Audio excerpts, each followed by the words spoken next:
महर्षि ने हृदय और मस्तिष्क के बारे में जो भी कहा है, यह अध्याय उसे बताने के लिए उपयुक्त रहेगा। उन्होंने कहा कि हृदय ही चेतना का स्थान है, परंतु इसका अर्थ यह नहीं कि वे शरीर में बाईं ओर स्थित अंग की बात कर रहे हैं। यह वह हृदय नहीं है जो रक्त के प्रवाह को बनाए रखता है। वे वक्ष में दाईं ओर स्थित आध्यात्मिक हृदय की बात करते हैं, और चेतना से उनका अर्थ विचार नहीं बल्कि अस्तित्व या विशुद्ध भाव है। उन्होंने अपने अनुभव से आध्यात्मिक जागरूकता के इस केंद्र को पाया, और कुछ प्राचीन ग्रंथों में भी इसकी पुष्टि की गई है।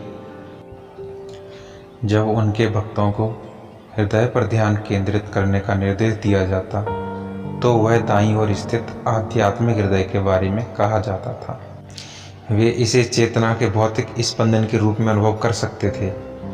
भगवान प्राय यह भी कहते थे कि हृदय आत्मा के समान ही है, और उन्हें याद दिलाते कि यह हृदय शरीर में नहीं बल्कि किसी भी तरह के स्थान से परे है। एक भक्त प्रश्न करता है, आप यह क्यों कहते हैं कि हृदय वक्ष में दाईं ओर स्थित है, जबकि जीव विज्ञान कहते हैं कि यह वक्ष में बाईं ओर पाया जाता है?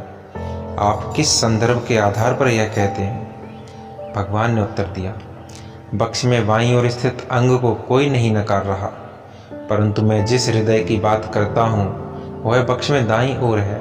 यह मेरा अनुभव है और मुझे इसके लिए कोई संदर्भ देने की जरूरत नहीं है। हालांकि आप आयुर्वेद पर लिखी मलयालयी पुस्तक और सीता उपनिषद में इसका वर्णन देख सकते हैं। इतना कहने के बाद भगवान उन ग्रंथों से विवरण भी पढ़कर सुना देते थे।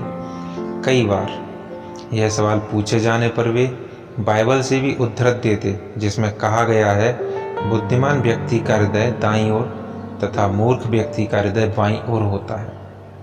एक भक्त प्रश्न करता है, हमें इस हृदय पर ही अपना ध्यान क्यों लगाना चाहिए? भगवान उत्तर देते हैं, क्योंकि आप सच्ची चेतना की तलाश में हैं। आप इसे कहाँ पा सकते हैं? क्या आप इसे अपने से बाहर पा सकते हैं? आपको इसे अपने भीतर पाना होगा, तभी आपको अपने भीतर देखने का निर्देश दिया जाता है। हृदय ही चेतना का स्थान या स्वयं चेतना है। मैं आपको यह निरीक्षण करने को कहता हूँ, आपके शरीर में मैं कहाँ से पैदा होता है, परंतु यह कहना भी पूरी तरह से उचित नहीं होगा कि मैं वक्ष के दाईं ओर हृदय से उत्पन्न होता है और उसमें ही विलीन हो जाता है। हृदय सत्य का ही दूसरा नाम है, जो ना तो शरीर के भीतर है और ना ही कहीं बाहर स्थित है। इसके लिए कोई भीतर या बाहर नहीं हो सकता। जब मैं हृदय शब्द का प्रयोग करता हूँ तो यह कोई भौतिक अंग नहीं है। इसे आप कोई स्नायु या स्नायु जाल भी ना माने। यदि मनुष्य देह से अपनी पहचान बनाए रखेगा या यह सोचता रहेगा कि वह इस देह में स्थित है, तो उसे यह विचार करने का परामर्श दिया जाता है कि देह में मैं का विचार कहाँ से पैदा होता है और कहाँ विलीन होता है। इसे वक्ष में दाईं ओर ही स्थित होना चाहिए। किसी भी धर्म, जाति या लिंग के व्यक्ति पर ध्यान दें। जब वह मैं को इंगित करता है तो उसका हाथ सदा अपने हृदय के दाईं ओर ही जाता है। अगर जागने पर और सोने के लिए जाते हुए मैं के विचार के पैदा होने और मिटने को ध्यान से देखें तो पता चलता है कि यह दाईं ओर हृदय से आता है। जब एक कमरे में अंधेरा हो तो उसमें रोशनी करने के लिए आपको दीपक चाहिए। जब सूर्य उदय हो चुका हो तो आपको दीपक की जरूरत नहीं है। आप उसी रोशनी में सब देख सकते हैं। सूरज को देखने के लिए भी दीपक नहीं चाहिए, क्योंकि वह तो स्वयं ही प्रकाशित है। ठीक इसी तरह मन के साथ भी है। मन वस्तुओं का बोध पाने के लिए मन का प्रतिबिंबित प्रकाश चाहिए, परंतु हृदय को देखने के लिए मन को भीतर की ओर मोड़ना ही काफ़ी होगा। तब मन स्वयं ही पीछे हट जाता है और हृदय प्रकाशित हो उठता है। यौगिक अभ्यास के दौरान अक्सर दोनों भौहों के मध्य शरीर के किसी आध्यात्मिक चक्र पर ध्यान लगाया जाता है। जैसा कि अगले अध्याय में विस्तार से बताया जाएगा, वक्ष के दाईं ओर स्थित यह हृदय इन चक्रों में से नहीं है। भगवान अपनी शिक्षाओं में स्पष्ट तौर पर कहते हैं कि किसी अन्य बिंदु की तुलना में हृदय केंद्र पर ध्यान एकाग्र करना कहीं अधिक प्रभावी होगा, परंतु यह भी विशुद्ध अनुसंधान से कम प्रभावी ही माना जाएगा। एक भक्त प्रश्न करता है, वृक्ष में विविध रंगों के 6 सूक्ष्म अंग पाए जाते हैं, जिनमें से आध्यात्मिक हृदय मध्य से दाईं ओर 2 अंगुल की चौड़ाई पर स्थित है, परंतु यह आध्यात्मिक हृदय निराकार है। क्या इसका अर्थ है कि हमें इसके आकार की कल्पना करते हुए इस पर ध्यान लगाना चाहिए? भगवान उत्तर देते, नहीं, केवल मैं कौन हूँ की जिज्ञासा ही अनिवार्य है।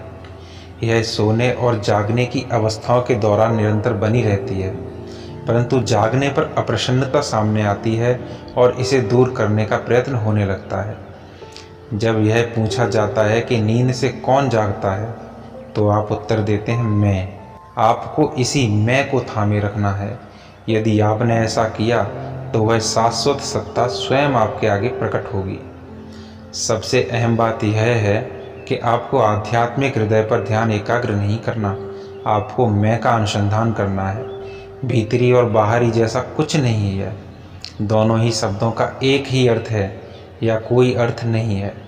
हृदय चक्र पर ध्यान लगाना भी आध्यात्मिक अभ्यासों में से एक है।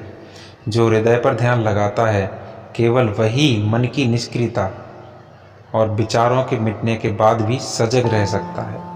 यदि किसी दूसरे बिंदु पर ध्यान एकाग्र किया जाए तो यह संभव नहीं हो पाता। केवल इस आध्यात्मिक हृदय पर ध्यान लगाकर ही यह गुण पाया जा सकता है। आगे की पंक्तियों में एक अंग्रेज महिला इस विचारहीन सजगता के बारे में बताती है और भगवान इसे अपना समर्थन देते हैं। वो महिला भक्त प्रश्न करती है, विचार अचानक आने बंद हो जाते हैं और उसके साथ ही मैं की चेतना जाग जाती है, जो लगातार बनी रहती है। यह कोई विचार नहीं, एक भावना है। क्या यह सही हो सकती है? भगवान उत्तर देते हैं, जी हाँ, यह सही है। विचारों को मिटना ही होगा और इसके बाद ही मैं की चेतना को महसूस किया जा सकता है। कारण की बजाय भावना ही सब कुछ है। भक्त प्रश्न करती है, और यह सब मुझे अपने मस्तिष्क में नहीं, हृदय के दाईं ओर महसूस होता है। भगवान कहते हैं, इसे वहीं होना चाहिए, क्योंकि हृदय भी वहीं है। भक्त कहती है, जब मैं बाहर की ओर देखती हूँ तो ये ओझल हो जाता है, मुझे क्या करना चाहिए? भगवान कहते हैं, इसे कसकर थामे रहें। इसका अर्थ यह नहीं कि मैं की चेतना की अवस्था में विचार नहीं आ सकते, जैसा कि स्वयं भगवान के उदाहरण में देखा जा सकता है, जो सदा इसी अवस्था में रहते थे। अज्ञानी व्यक्ति के लिए विचार सिर पर घिरे घने मेघ जैसा है, जो उसके पास सूर्य का प्रकाश नहीं आने देता। जब मेघ का आवरण छट जाएगा और प्रकाश आने लगेगा, तो वह विचारों की कैद में जकड़े बिना भी उनका प्रयोग कर सकेगा। कई बार भगवान उपमा बदलते हुए ज्ञानी व्यक्ति की तुलना दिन में दिखने वाले चंद्रमा से करते थे। वह मौजूद होता है, परंतु उसकी आवश्यकता नहीं होती, क्योंकि सूर्य के प्रत्यक्ष प्रकाश में इसके बिना भी दिखाई देता है।